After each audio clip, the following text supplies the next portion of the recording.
Welcome to the Tech Meme Ride Home for Thursday, December 5th, 2024. I'm Brian McCullough. Today, Bitcoin crosses the big 100K mark for the first time.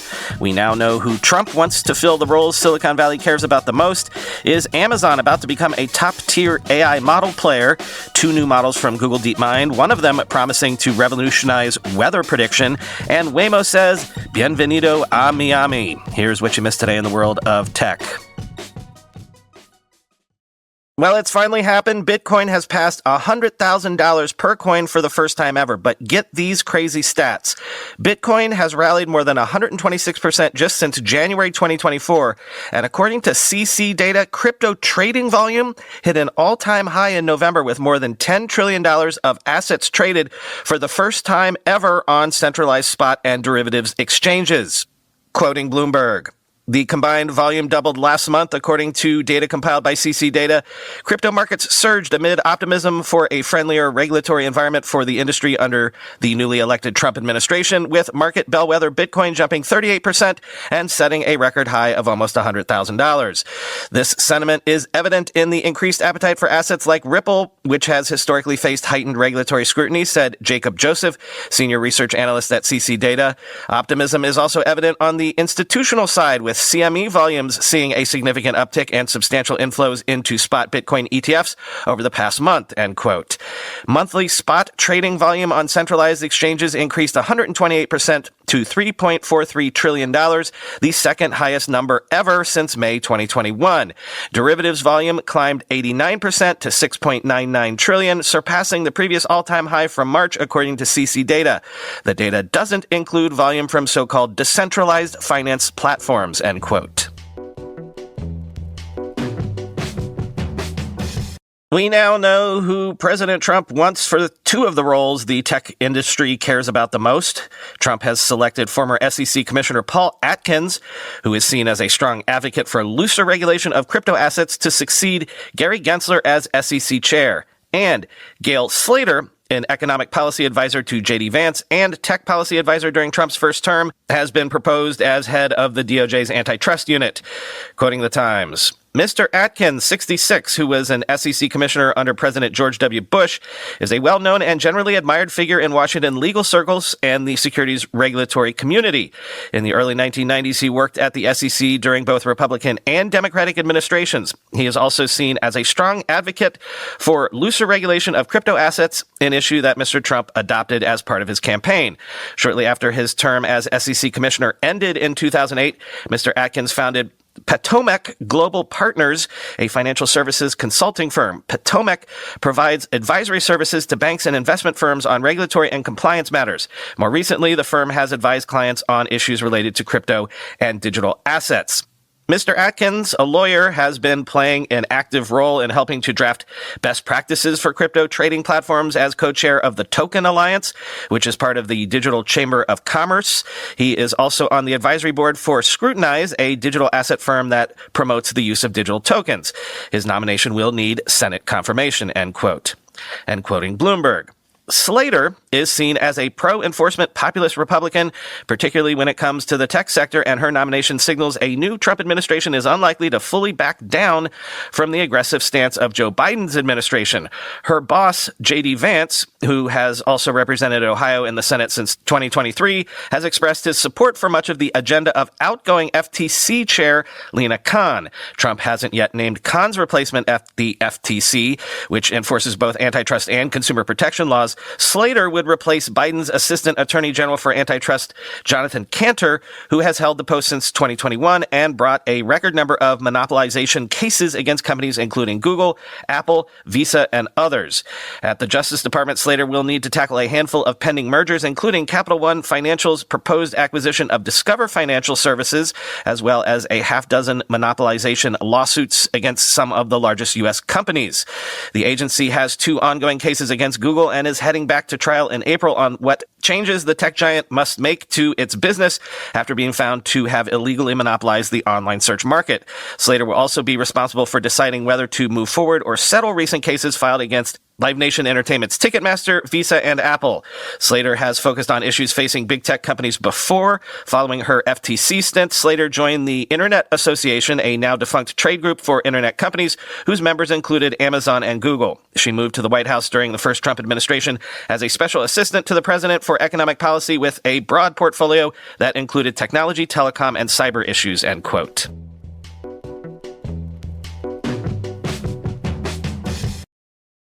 Somehow this slipped through the cracks. At reInvent, AWS this week unveiled Nova AI models for Bedrock, including Micro, Lite, Pro, and Premier versions for text generation.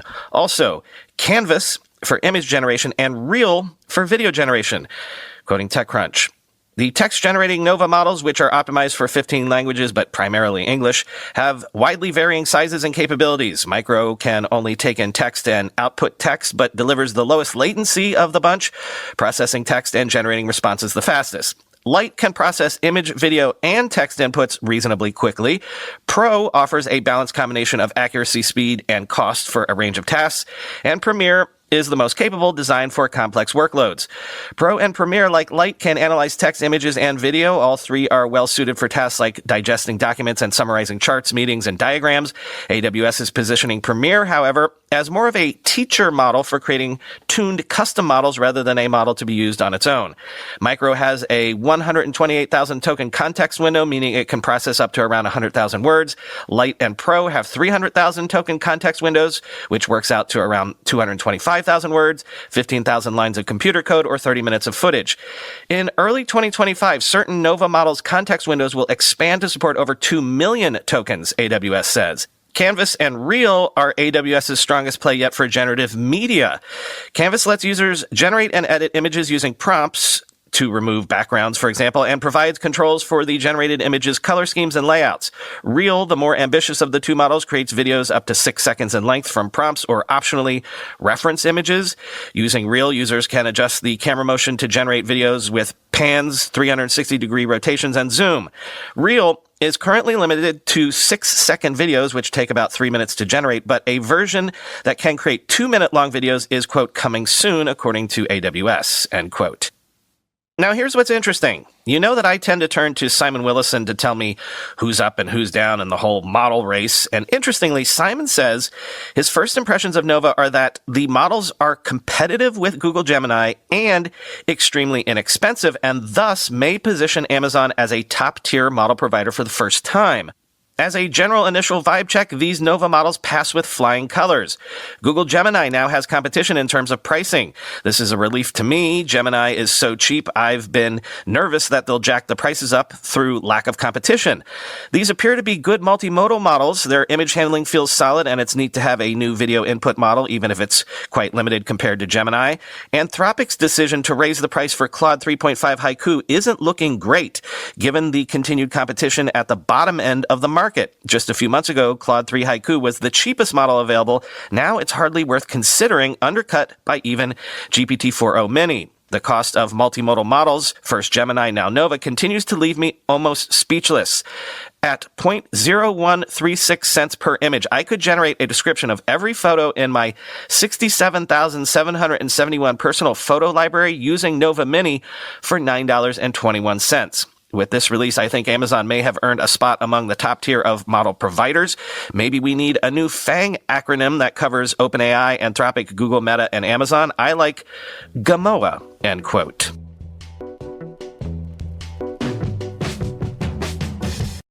Google DeepMind has also released 2 new models, but each are interesting enough in their own way that they deserve their own segments. First up, say hello to Genie 2, a model that can generate 3D worlds from a single prompt image playable by humans or AI agents using keyboards and mouse inputs. Quoting TechCrunch.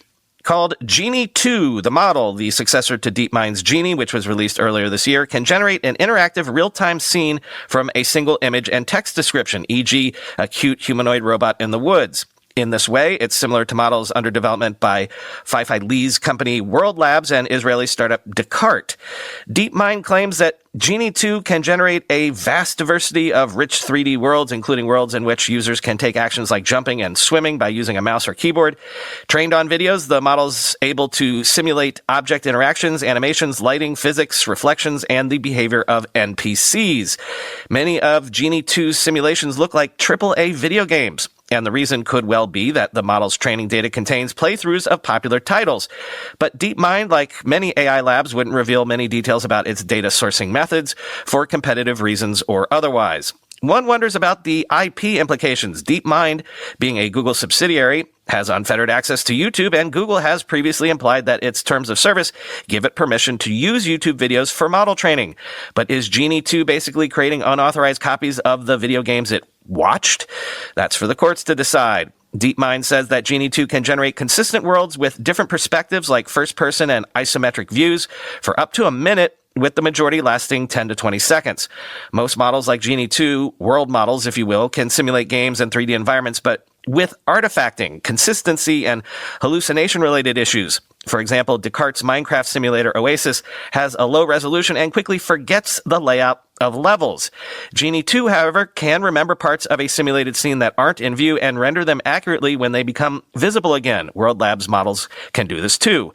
Now, games created with Genie 2 wouldn't be all that fun, really, given that they'd erase your progress every minute or so. That's why DeepMind is positioning the model as more of a research and creative tool, a tool for prototyping interactive experiences and evaluating AI agents, end quote.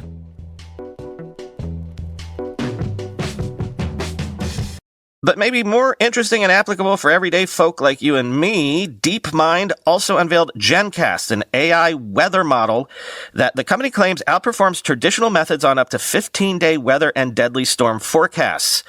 Quoting the New York Times, "It's a big deal," said Kerry Emanuel, a professor emeritus of atmospheric science at the Massachusetts Institute of Technology, who was not involved in the DeepMind research. "It's an important step forward," they said.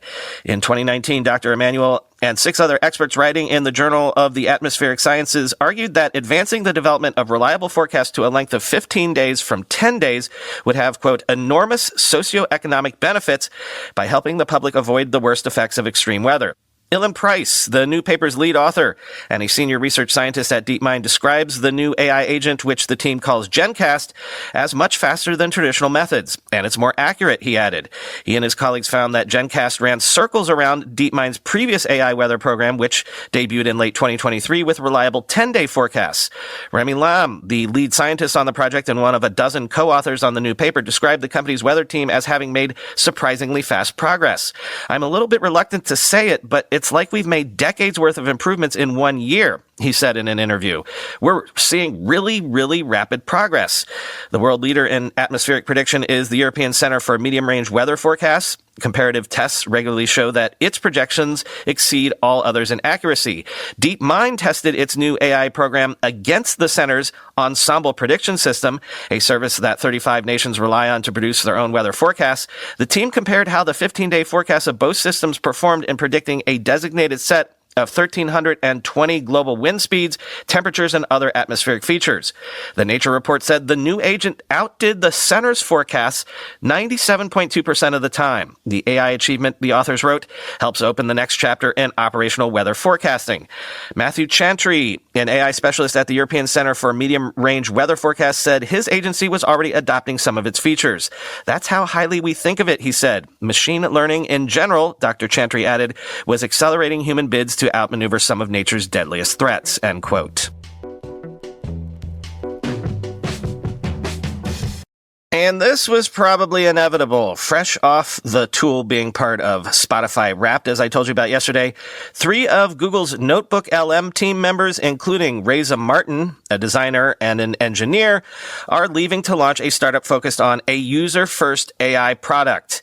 Quoting TechCrunch, On LinkedIn, ex-team lead Reza Martin said she and her two other co-founders, designer Jason Spielman and engineer Stephen Hughes, couldn't shake the feeling that there's a massive opportunity to build something transformative in this space. The startup is in full stealth mode with only a bare-bones website that gives no details about its purpose or even its name. It's not clear if the startup will focus on things that NotebookLM went viral for, such as AI-generated podcasts and AI-assisted note-taking, or if it will do something totally different. In comments to TechCrunch, Martin gave few details but hinted that the startup would be consumer-facing, emphasizing the team wanted to create something that leverages the latest AI models to build something useful to regular people, end quote.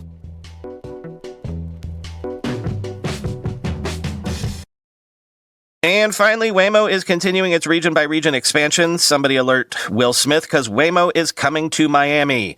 Quoting CNBC, Waymo said it will first begin cruising through the Florida city with human safety drivers in 2025 before opening doors to riders for its robotaxi service through its Waymo One app in 2026. The expansion into Miami is indicative of Waymo's growing confidence in operating its self-driving vehicles in harsher weather conditions in large metropolitan areas in the U.S. Waymo first tested in Miami in 2019, which the company said helped improve the ability of its self-driving vehicles to navigate in wet and rainy conditions. We deepened our learning and understanding of the Waymo driver's performance in adverse weather conditions, a company spokesperson said. Waymo will use what it learned when it returns to the city with its all-electric Jaguar I-Pace next year. The company said its initial territory in Florida will include some parts of Miami's larger metropolitan area, which has a population of more than 6 million people. Waymo has been rapidly expanding its operations over the last year thanks to additional funding.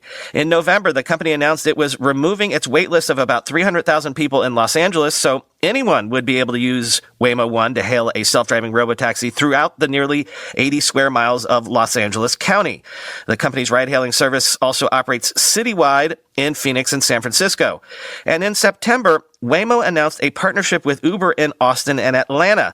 Through that deal, Uber riders will be able to access Waymo's robotaxis through the Uber app starting in early 2025, and Uber will be responsible for fleet management and operations of the Waymo vehicles, including maintenance and infrastructure such as vehicle charging, cleaning, and repairs, end quote.